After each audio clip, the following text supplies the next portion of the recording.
Ethan walked slowly through the glowing forest.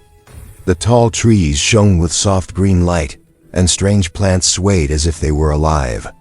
He had been exploring this part of the planet for days, searching for rare minerals. But tonight, the forest felt different. The air was thick, and he could hear soft whispers in the wind. He paused. Somewhere in the distance, he heard a faint, high-pitched cry. It sounded like a small animal, but different, so tiny and weak it made him stop in his tracks. Ethan's heart raced. He had learned to be careful on this planet. Strange creatures often attacked without warning, and many explorers had disappeared. But something about the cry felt desperate. "Hello?" he called, his voice shaking a little. "Is someone there?" The cry came again, closer this time. Ethan followed it carefully, stepping over glowing roots and strange mushrooms. Suddenly, he saw movement near a fallen tree. A small creature crouched behind it, trembling. It was no bigger than a rabbit, but its fur shimmered with a soft silver light, and its eyes glowed like tiny stars. Ethan crouched down slowly. The creature's ears twitched, and it let out a small whine. His curiosity grew. He had seen many alien animals before, but none like this. It looked like a fox, but smaller, fragile, and almost magical. "Hey, little one," Ethan whispered. "Are you lost?" The fox kit, he realized that's what it must be, nuzzled his hand. Its fur was warm and soft, and it made a tiny, content sound. Ethan smiled. For a moment, the fear of the forest vanished. But then, a deep, guttural roar echoed through the trees. Ethan froze. The sound was close, and it carried a deadly warning. Something was hunting the fox kit, and it was fast. He looked around, trying to see the source. Shadows moved between the trees, long and sharp. His instincts screamed at him to run, but he couldn't leave the little creature behind. He scooped up the fox kit carefully. Its tiny body trembled in his hands, and it looked up at him with glowing eyes that seemed almost intelligent. Ethan's mind raced. What kind of creature was this? And why did it feel like it knew him? The roar came again, louder this time. Ethan's pulse quickened. He darted through the trees, branches scratching his arms, roots trying to trip him. Behind him, the shadows moved faster, more determined. The fox kit let out a small cry, and Ethan whispered, "Don't worry, I won't let them get you." He ran blindly, following a path that only he seemed to know. The forest was dangerous, full of predators, sharp rocks, and glowing plants that could burn skin, but Ethan didn't stop. The fox kit's small body pressed against his chest, and he felt a strange connection, a bond he couldn't explain. Suddenly he stumbled into a small clearing. The moonlight, or the planet's version of it, shone down, illuminating the fox kit's fur. Ethan crouched behind a rock, catching his breath. The roar faded. Whatever had been hunting the fox kit had disappeared for now. Ethan looked down at the little creature. Its eyes blinked slowly, and it tilted its head, as if understanding everything he said. "You're lucky I found you," he said softly. "You'd be gone if I hadn't." The fox kit let out a small purr-like sound. Ethan smiled. "All right, little one, let's get you somewhere safe." He carefully made his way back to his small camp. He built a simple shelter for the fox kit and gave it some food he had brought for his own meals. The creature ate slowly, looking up at him between bites. Ethan noticed it was not just hungry, it seemed curious, intelligent, almost human in the way it watched him. Night fell, and the forest grew darker. Strange sounds echoed from every direction, but the fox kit stayed close to Ethan. He couldn't shake the feeling that this little creature was special. Not just rare, but important. And somehow, it had chosen him. As he lay down to rest, Ethan thought about what tomorrow might bring. He didn't know what kind of creature he had found, or what dangers it might bring, but one thing was certain. His life had changed tonight. Something small and fragile had entered his world, and already, it seemed to hold a power he could not understand. And somewhere deep in the forest, hidden in shadows, eyes watched. They waited. The adventure had only just begun. Ethan woke before dawn. The first rays of the alien sun filtered through the glowing trees, casting long twisting shadows across the forest floor. The fox-kit lay curled beside him, its fur glowing faintly in the soft light. For a moment, Ethan just watched it, feeling a strange mix of awe and unease. He had never seen an animal like this. Its eyes were sharp, almost human in the way they seemed to understand him. And last night, when danger had stalked them in the forest, the fox-kit had seemed aware. It had led him to the clearing, avoided the shadows, and even seemed to sense the predator's movement before he did. And then shivered. Something about this creature was not natural. As he prepared breakfast, the fox-kit stood, stretched and padded over to a small patch of glowing moss near the edge of the camp. Ethan followed quietly, curious. The fox-kit's paw touched the moss, and it shimmered even brighter, almost like it was responding to the little creature. Then, as Ethan reached out, the fox-kit lifted its paw and gently brushed his hand. A warm tingling spread through him, and for a moment, he felt a rush of images: bright forests, strange creatures, and glowing symbols in the sky. Ethan stumbled back. His heart raced. What was that?" he whispered. The fox-kit tilted, its head blinking at him calmly, as if nothing had happened. Over the next few hours, Ethan watched the fox-kit closely. It was intelligent in ways he could not explain. It learned quickly, mimicking his movements, responding to his voice, even guiding him when he went to gather water from the river. But the most unsettling part was its eyes. They seemed to watch not only him, but the forest itself, always alert to something he could not see. That evening, Ethan heard the whispers again. Faint voices, almost carried by the wind, spoke words he could not understand. The fox-kit's ears twitched. It let out a soft whine and ran to a nearby rock, scratching at it until a small, hidden compartment opened. Inside lay a glowing crystal, pulsing with light in rhythm with the fox-kit's heartbeat. Ethan stared. "Where did this come from?" he asked. The fox-kit nudged it toward him, then sat back, watching expectantly. Hesitantly, Ethan reached out. The moment his fingers touched the crystal, the world seemed to tilt. Colors shifted, and he saw visions of a faraway place, a hidden forest, sparkling rivers, and other fox-like creatures running freely. Then, a single thought pressed into his mind. "Protect us." He stumbled back, gasping. The fox-kit padded over, rubbing against his leg, as if reassuring him. Ethan realized it had a purpose, a secret mission that he barely understood. This little creature was more than lost. It was carrying a message, a responsibility, something ancient and powerful. The next few days, Ethan noticed other strange things. The fox-kit could disappear for minutes at a time, slipping between shadows or climbing to high branches with impossible ease. It seemed to know danger before it arrived.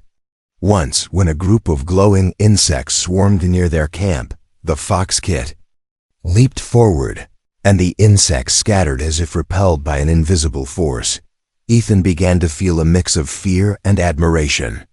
He had found the fox-kit, but it seemed he had also been chosen.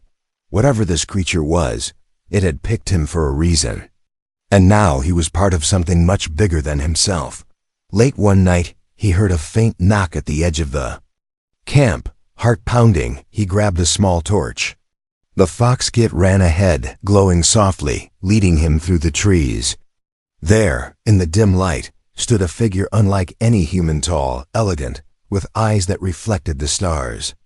It was an alien, and the fox-kit immediately ran to her, nuzzling her hand. "Ethan," she said, in a voice both gentle and commanding, "you have found my child." The words sent a shiver down his spine. She looked at him, her gaze piercing. "But finding her is only the beginning. Now you must learn her secrets, or you will not survive the forest." The fox-kit looked back at him, glowing brighter than ever, as if urging him to trust her, to follow. Ethan swallowed hard. He had thought he was protecting the creature. Now he realized the fox kit and its mother might be the ones guiding him, testing him and changing his life forever. And somewhere in the shadows of the glowing forest, something moved, watching. The adventure had deepened. The fox kit's secret was only the first of many, and Ethan had no idea how dangerous or magical the world he had stepped into truly was. Ethan had been watching the fox kit all morning. Its small paws left glowing prints on the soft moss, and its tail flicked nervously whenever he moved too quickly. He thought he understood the creature, but now more than ever, he felt like he was only scratching the surface of a much bigger secret. Suddenly, the fox kit stopped mid-step. Its ears perked, and its glowing eyes fixed on a spot beyond the trees. Ethan followed its gaze. At first he saw nothing, but then a soft shimmer appeared, almost like heat rising from the ground, and a figure stepped through it.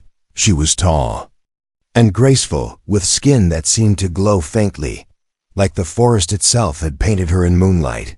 Her hair floated around her shoulders as if it had a life of its own, and her eyes. Ethan had never seen eyes like hers. They were deep, endless, and full of power. The fox kit ran to her immediately, leaping into her arms. She cradled it gently, her touch sending a soft light rippling across its fur. The fox kit purred, pressed against her chest, and for the first time, Ethan understood they belonged together. The woman turned to him. "Ethan," she said, her voice both gentle and commanding, "you have found my child." Ethan stepped back, startled. "Your child?" he stammered. "I didn't mean to. You saved her," she interrupted, her gaze sharp. "Many would not have. That is why you are here, why you have been chosen." Ethan frowned. "Chosen? Chosen for what?" The woman's expression softened, but her voice remained serious. "To protect her, and to become part of a bond that is ancient and powerful." Ethan blinked. He had faced strange creatures, glowing plants, and alien hunters in his life. Nothing like this. A bond? Ancient and powerful? His mind raced to understand what she meant. Then she stepped closer, her presence filling the small clearing. "You must marry me," she said calmly, almost as if it were the most natural thing in the world. Ethan froze. "Marry you? Wait, I don't even." The fox kit leapt from her arms and nuzzled his hand. It looked up at him with glowing eyes, almost urging him to listen. Ethan swallowed hard. "Why? Why would I marry you?" "Because," she said, her voice low and firm, "the fox kit is not just a creature. She is the last of her kind in this forest. Her life is tied to the survival of her species, and now it is tied to you. If you refuse, the bond will be broken, and the forest and all it protects will be at risk." Ethan's mind spun. A bond that could protect a species? A marriage that wasn't about love but about survival? He glanced at the fox kit, which blinked slowly at him, then pressed its small head against his chest. Somehow he understood. It trusted him. And now it needed him. The woman continued, her voice calmer, almost kind. "I do not ask this lightly. Many have been chosen before. Few have succeeded. The bond is not just a promise, it is a responsibility, a test of courage, intelligence, and heart. You have already begun this journey, but it will demand more of you than you can imagine." Ethan took a deep breath. He looked at the forest around him, glowing with life and mystery. He thought of the fox kit, trembling and lost before he found her. He thought of the roars in the night, of shadows that seemed to move with purpose, of visions the fox kit had shown him. And then he nodded slowly. "All right," he said, voice steady. I'll do it. I'll protect her." The woman's face softened, a faint smile touching her lips. "Good. The bond is formed not by words alone, but by actions. And there will be trials." She stepped back, lifting the fox kit. First, you must prove your loyalty and bravery. The forest watches everything. Shadows are everywhere. Not all are friendly. The fox-kit yipped softly, as if to reassure. Ethan then bounded ahead, glowing faintly like a tiny lantern. Ethan's heart pounded in his chest. He had agreed to something he barely understood. A marriage not of love, but of survival. A bond that could save a species or destroy it. And now he had to face whatever trials awaited him. With only his courage, his wits, and the little fox-kit by his side. As he followed them into the deep forest, the shadows seemed to shift and lean closer, watching him. Ethan knew, with a strange certainty, that nothing would ever be the same again, and somewhere, deep in the darkness, eyes glimmered, watching, waiting. Ethan followed the fox-kit through the glowing forest, the soft moss glowing under his boots. The trees towered above, their branches twisting like fingers, and strange lights danced in the darkness. Even though the forest looked beautiful, Ethan felt a chill run down his spine. He knew the forest was alive, watching and testing him. Lyria, the mother of the fox-kit, walked ahead with grace. Her eyes glimmered in the dim light, always alert, always calculating. She stopped near a river that shimmered like liquid crystal. Ethan paused, taking a deep breath. He didn't know what kind of test awaited him, but he understood one thing: he had no choice. This was part of the bond. The test begins now, Lyria said calmly. You must retrieve the heart crystal. It is guarded by shadows, creatures that do not forgive weakness.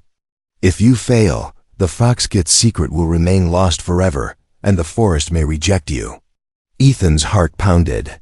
He had faced predators before, but nothing like this. Where is it? He asked, trying to sound brave. Lyria pointed to a cliff across the river. At the top, a faint, pulsating light glowed. That was the crystal. Ethan swallowed hard. The path was steep, rocky, and surrounded by strange fog that seemed to whisper. His fears back to him.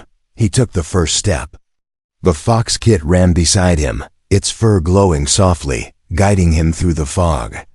Ethan felt a strange comfort in its presence, but he also felt its power. It was more than just a small creature. Somehow it seemed to know the dangers ahead. As he climbed, shadows began to appear. They were tall, thin, and moved like smoke.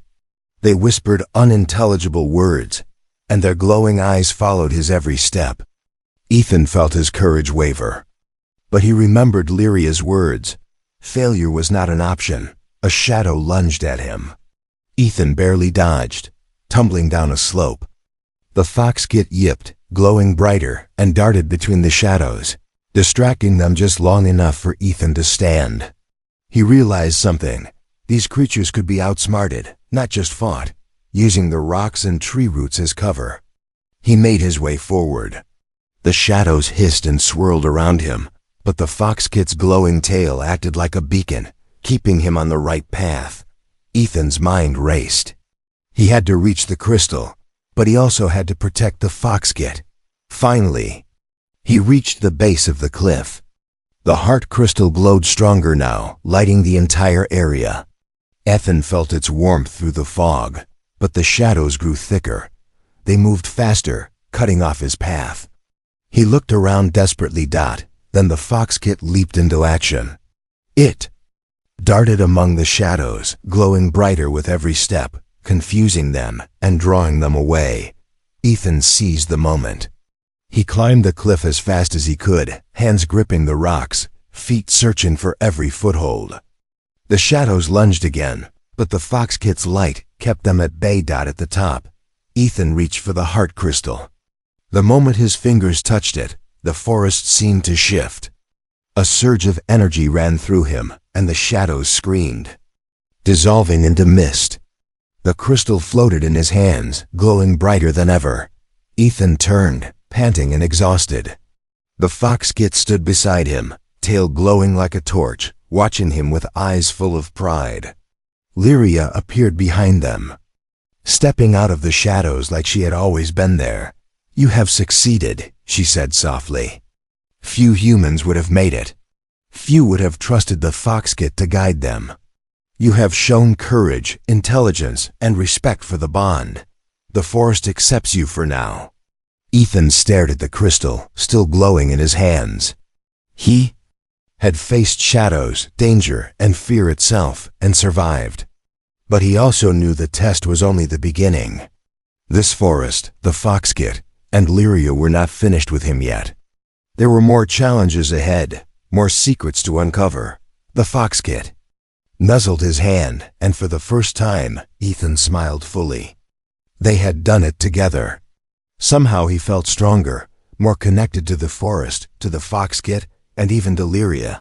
He understood the bond was real, dangerous and powerful, and he was ready to face whatever came next. As they prepared to descend the cliff, a distant roar echoed through the forest, louder and angrier than before. Ethan froze. Something new was coming, something bigger. The test had been passed, but the adventure was far from over, and somewhere deep in the glowing shadows, unseen eyes watched their every move, waiting. The forest had fallen quiet, but the silence was not peaceful. Ethan walked carefully behind the foxkit, which led the way with a steady glow. Lyria followed closely, her eyes scanning the trees, alert for any sign of danger. Ethan's heart was still racing from the dangerous test, but something else gnawed at him, a strange feeling he couldn't name. As they walked, Ethan noticed the foxkit doing something unusual. It paused at certain trees, sniffing the air, its glowing fur pulsing in rhythm with its heartbeat. Then it would paw at the ground, tapping in patterns that almost seemed like communication. Ethan frowned. "What are you doing?" he asked. Softly, the foxkit blinked at him, as if understanding, and continued. Lyria stepped closer. "She is not just an animal," she said. "She senses things beyond human perception. She can see threads of energy, paths that life takes. That is why she chose you, Ethan. You are now part of her path." Ethan swallowed, feeling both honored and frightened. "Part of her path?" He echoed. "Yes," Lyria said softly. "And your path is now tied to hers, and to me." She glanced at the foxkit, who let out a small, glowing yip, then rubbed against Ethan's leg. "You are learning what it means to bond with another being. To protect, to trust, and to understand. This is not just survival, it is connection." Ethan nodded slowly. He had felt it before, a pull, a strange comfort when the foxkit stayed near him. But now he realized it was more than comfort. There was a deeper energy, a thread linking them. He could almost sense the foxkit's emotions, fear, curiosity, joy, and they were mirrored inside him. As they continued, a strange light appeared ahead, floating between the trees like a lantern. The foxkit ran toward it, ears perked, tail glowing bright. Ethan followed, and Lyria glided silently behind him. The light settled on a small pond, glowing softly. Ethan noticed the water shimmered unnaturally, reflecting not just their images but fragments of other places, other times. Foxkit leapt onto a rock at the pond's edge, tapping the water with its paw. The surface rippled, and Ethan saw fleeting visions, other foxes, hidden groves, creatures in danger, glowing paths through forests he had never seen. He gasped. What is this?" "It is a glimpse of what is at stake," Lyria said. "The foxkit's kind is rare, fragile. Their survival depends on those who understand them, who respect the balance of life. You are learning, Ethan. But there is more to understand than courage. There is empathy, patience, and trust." Ethan knelt beside the pond, watching the visions. He realized the foxkit was teaching him without words. Every flick of its tail, every glowing pulse of its fur, every glance it gave him, it was a lesson. In connection, in noticing things beyond human senses.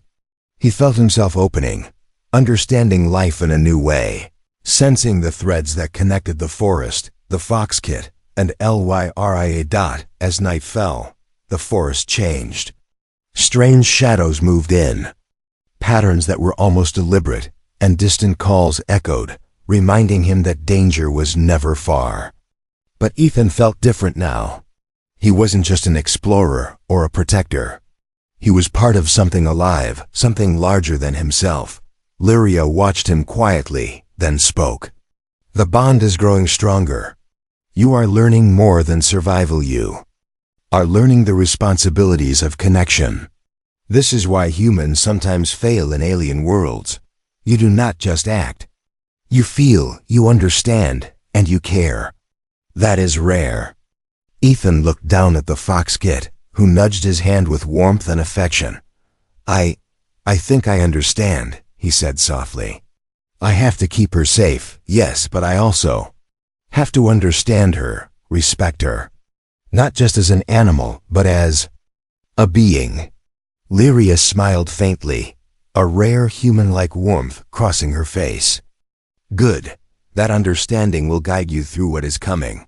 Shadows, hunters, challenges, they are tests. But your bond with her will be your strength."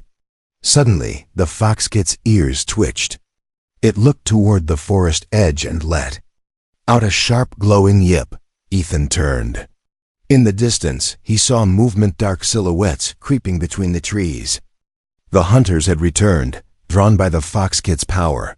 Ethan's heart raced again, but he felt something new, a calm determination. He was no longer alone. He had the fox kit, Lyria, and now the strange threads of connection that tied them together. Whatever came next, he would face it not just with courage, but with understanding and trust. The fox kit ran forward, its glow brightening. Ethan followed, ready to confront whatever threat awaited them. And in the shadows of the forest, unseen eyes watched, measuring, waiting, as the bond grew stronger. The forest was alive with movement. Ethan's heart pounded as the shadows stretched across the glowing trees. He had felt the strange threads of connection with the fox kit and Lyria, but now he knew those bonds would be tested. From the far edge of the clearing, he saw them. Dark silhouettes moving swiftly, their shapes unnatural and menacing. The hunters had returned.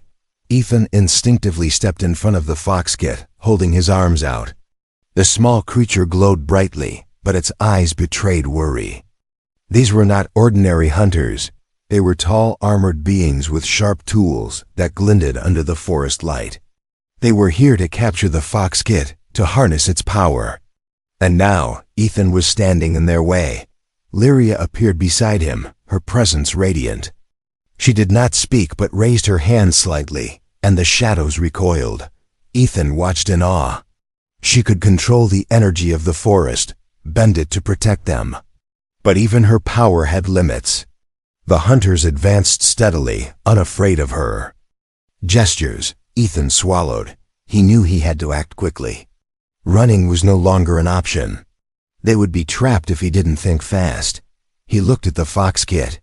Its glow pulsed urgently, like a heartbeat warning him. Suddenly, he noticed a pattern. The hunter's steps were rhythmical, predictable. "Stay behind me," he whispered to the fox kit. Then, moving carefully, he lured the hunters toward a cluster of glowing vines. Using a piece of fallen wood, he triggered a small trap the forest had left behind. Vines snapped upward, entangling the first group.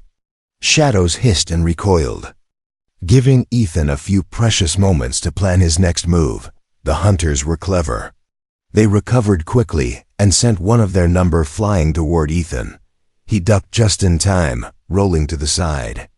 The fox kit leaped from behind, glowing brighter than ever, and darted between the hunters, confusing them, its light flashing like a strobe.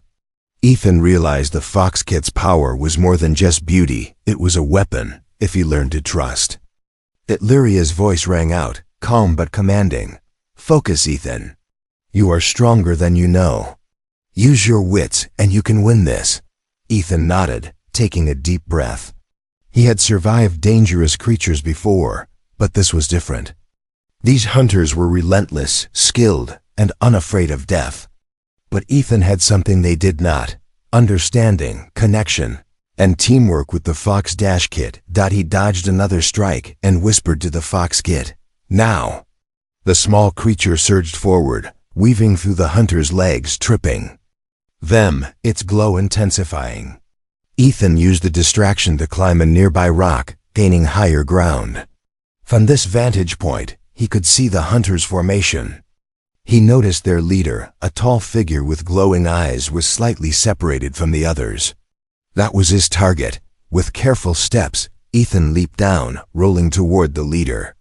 The hunters tried to regroup, but the fox kit stayed in constant motion, glowing, disorienting them.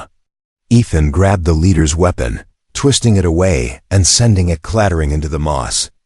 The leader hissed in frustration, but Ethan held his ground. Lyria joined him, her energy flaring. A wave of power shot through the clearing, forcing the remaining hunters to retreat. They hissed and swore, but they could not withstand the combined force of human cunning and alien magic. Slowly, they vanished into the shadows, leaving the forest silent once more. Ethan breathed heavily, his chest rising and falling. The fox kit nuzzled him, glowing softly, and Lyria placed a gentle hand on his shoulder. "You did well," she said. "Few humans would have survived this. You protected her and yourself with courage and intelligence. That is rare." Ethan looked at the fox kit, whose eyes reflected pride and something else, trust. He realized then that the hunters had been more than just a threat. They had tested him, tested the bond, and he had passed. But as he looked into the deeper forest, shadows moved again. This time slower, more deliberate. Ethan's chest tightened. These were not hunters retreating. They were watching, waiting, and learning. The danger had not passed. It had only changed. He glanced at Lyria and the fox kit. Their bond, their connection, had kept them alive today. But tomorrow, or the next day, they would face something bigger, stronger, more dangerous. Ethan understood. The truth now, survival depended not just on strength, but on trust, understanding, and the strange, unbreakable threads that tied him to the fox kit and Lyria. And somewhere deep in the forest, unseen eyes gleamed, measuring, calculating, waiting for the moment to strike again. The forest was quiet now, but Ethan knew the calm was temporary. He had survived the hunters, proven his courage, and protected the fox kit. Yet, in the quiet, he felt a strange weight, one of responsibility, of connection, and of choices that could not be undone. The fox kit pattered alongside him, its glow soft, like a heartbeat of light in the dark. Ethan glanced down. Its eyes reflected trust, loyalty, and something else he could not name. He realized that this small creature had changed his life completely. It had led him into the heart of the forest, guided him through danger, and now, in a way he had not expected, it had taught him the meaning of bond and courage. Lyria appeared beside him, her steps silent as shadows. She looked at him with a mixture of pride and caution. "You have done well, Ethan," she said. "You protected her, and you have learned to understand her. That is more than most could ever do." Ethan nodded slowly. I didn't just protect her," he said. "I think I learned from her. From both of you. I understand now what it means to care for something beyond myself." Lyria's eyes softened, her radiant face glowing faintly in the moonlight. "And that is why I offer you a choice, not as a command, but as a true bond. You may stay with us as part of this family, not just to protect but to belong." Ethan's heart raced. The words were weighty. Marriage bonding had been presented as a duty before. Now it felt different. It was not just obligation. It was trust, respect, and something deeper he had begun to feel in the past days. He glanced at the fox kit, who nuzzled against his leg, glowing softly, as if urging him to answer honestly. I want to stay," he said finally, voice steady but quiet. "Not just to protect her, but because I want to, because I care." Lyria smiled faintly, and for the first time, Ethan saw something almost human in her expression, gentleness, warmth, and a hint of joy. "Then the bond is real," she said. "It is no longer just protection or duty. It is connection, choice, and understanding. You are one with her now, and she with you." The foxkit leapt into Ethan's arms, glowing brighter than ever. Ethan held it close, feeling its warmth, and something deep inside him shifted. He was no longer a lone human in an alien world. He was part of a family, part of a bond that spanned species, strength, and worlds. They walked together through the forest, the foxkit leading the way. The glowing trees and soft moss seemed calmer now, as if acknowledging the bond they had then formed. Even the shadows in the distance appeared less threatening, retreating into the folds of the forest. Ethan realized that the adventures, the dangers, and the tests had been more than challenges, they had been lessons. Courage alone could not have saved him. He needed understanding, trust, and connection. And in returning those gifts to the foxkit and Illyria, he had earned a place in something far greater than himself. As they reached a small clearing, Lyria extended her hand. "This is where the forest allows bonds to be celebrated," she said softly. Ethan took her hand carefully, feeling warmth spread through him. The foxkit glowed brightly, circling them in a small, radiant dance. The moment felt timeless, and felt the bond solidify, not through force, but through choice, courage, and understanding. He looked at Lyria and the foxkit, and for the first time, he smiled without fear or doubt. But even in the quiet joy, a small part of him remained alert. Somewhere deep in the forest, eyes watched. Something was waiting. Perhaps another challenge. Perhaps another threat. But now, Ethan understood that whatever came, he would not face it alone. He had allies, family, and a bond that gave him strength beyond measure. The foxkit yipped happily, glowing like a small star. Ethan hugged it close and whispered, "We'll face everything together from now on." Lyria stepped forward, placing her hand gently on his shoulder. "Together," she agreed. "Always." The forest around them shimmered softly, the glow of the foxkit blending with the moonlight and the trees. A new beginning had arrived. Adventure would continue, yes, and danger would return. But for now, Ethan had found something he had never known before: trust, connection, and a home he could never have imagined on this strange, glowing world. And as the trio stood together, united, a faint, distant shimmer appeared beyond the trees, an invitation, a warning, and a promise that the story of their bond was only beginning.